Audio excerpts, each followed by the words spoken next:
नमस्ते, आप सभी का स्वागत है मेरे इस चैनल में चिराग एस्ट्रोलॉजी। एंड आज हम बात करेंगे मकर राशि की। मकर राशि यानी 10 नंबर जहां आपकी कुंडली में लिखा है और वहां पर चंद्रमा बैठे हैं तो आपकी राशि मकर है।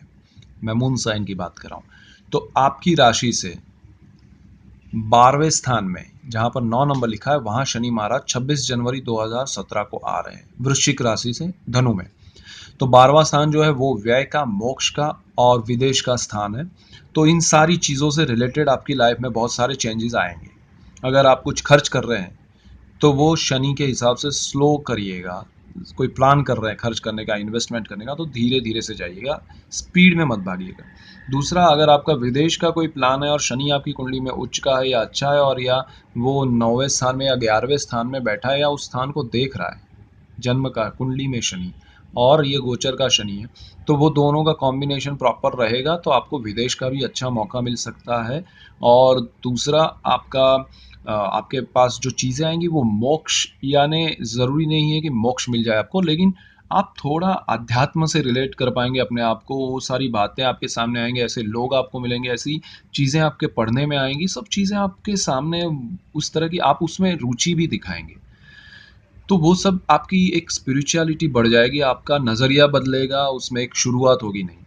अब शनि जो है वो जहाँ बैठे हैं वहाँ से 3 जगह पर देखते हैं। पहला, वो जहाँ बैठे हैं वहाँ से तीसरे स्थान में देखते हैं। तीसरा स्थान यानी आपकी कुंडली में 11 नंबर लिखा है जहाँ पर वो है कुंभ राशि। कुंभ राशि शनि की अपनी राशि है, तो वो धन स्थान है।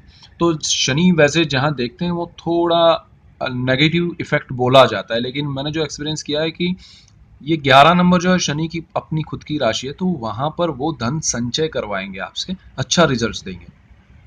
तो आपको पैसे से बर्बाद होने की वजह नहीं होगी, लेकिन जो पैसा खर्च हो रहा है उसमें बचत हो पाएगी। और जिस तरीके से मतलब पैसा आएगा नहीं, लेकिन जो है उसमें बचत होगी। दूसरा, आपकी स्पीच, ये स्थान आपकी वाणी से भी रिलेट करता है, तो आपकी स्पीच में बहुत फर्क आएगा, आपकी सोच बढ़ेगी। बोलने से पहले आप बहुत कुछ अच्छे से उसको लोगों तक पहुंचा पाएंगे। ये आपकी खूबी बनती जाएगी, आपको समझ आती जाएगी और इससे आपको फायदा होगा। दूसरा, शनि जहाँ बैठे वहां से बिल्कुल सामने अपने से 7वें स्थान में, जहां पर आ, आपका कुंडली का छठा स्थान है और जहां पर 3 नंबर लिखा है। 3 नंबर यानी बुध की राशि है, तो बुध आपकी कुंडली में अच्छा है और शनि की वहां दृष्टि है। रोग और शत्रु का स्थान है, तो रोग जो है वो आपका, अगर आपको पता नहीं है, कुछ ऐसे रोग हैं, ऐसे दर्द हैं जो आपको मालूम नहीं होते, तो वो बाहर आएगा और उसका इलाज होगा, उसका प्रॉपर। और बुध अच्छा रहा तो और अच्छा होगा कि आपको अच्छे डॉक्टर्स, आपने सोचा नहीं हो ऐसे डॉक्टर्स मिलेंगे आपको, उससे क्योर होगा। और बुध आपका अच्छा नहीं है तो आपको उसके लिए थोड़ा ध्यान रखना है। नीच का है तो ज़्यादा ध्यान रखना है कि आपको वो रोग से तकलीफ बढ़े नहीं, उसको अभी से आप क्योर करना। दूसरा, शत्रु अगर आपको पता नहीं है तो आप जानते नहीं कि ये कौन है मेरे लिए, तो वो भी आपके सामने रिवील होगा कि अरे यार, ये तो मैं अपना मानता था, ये क्या निकला। तो वो दर्द ज़रा सहना पड़ेगा, लेकिन आपको सच्चाई, हकीकत पता चलेगी, तो उससे आपको वाकिफ़ होने से मज़ा आएगा, तो आप आगे के स्टेप्स अच्छे से ले पाएंगे। दूसरा, शनि जहाँ बैठे वहाँ से 10वें स्थान में देखते हैं जहाँ 6 नंबर लिखा है, यानी कि आपकी कुंडली में 6 नंबर जो लिखा है वो आपके भाग्य स्थान में।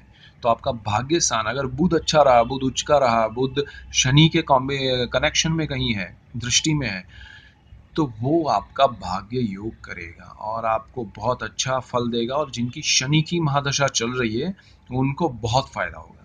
और शनि में बुध की या बुध में शनि की अंतरदशा, प्रत्यांतर दशा, जो भी कॉम्बिनेशन आ रहा है आपको अच्छा फल देगा। ये सारे स्थानों से रिलेटेड, भाग्य और धर्म का स्थान है तो आप और धार्मिक बनेंगे 12वें स्थान के हिसाब से। और ये भाग्य स्थान को धर्म स्थान भी कहा जाता है, तो उस हिसाब से भी आप धर्म से जुड़ेंगे, आपको ईश्वर में आपकी आस्था बढ़ेगी, तो आपको बहुत फायदा होगा। और स्लो जाइएगा, अच्छे से जाइएगा, न्याय के साथ जाइएगा। शनि का स्पीड जो है वो स्लो है, 2.5 साल, तो वो आपको धीरे धीरे धीरे सब चीज़ें देगा। सो आप उसके हिसाब से चलिए, आपको फ़ायदा होगा। Thank you for watching, keep watching. आप इसको फैलाइए, लोगों को मज़ा आएगा, आपको भी मज़ा आएगा। सब्सक्राइब कीजिए और मैं आपको आगे साढ़े साथी के क्या इफ़ेक्ट्स हैं उसके बारे में भी बताऊंगा, तो आप देखते रहिए। Thank you for watching and see you then.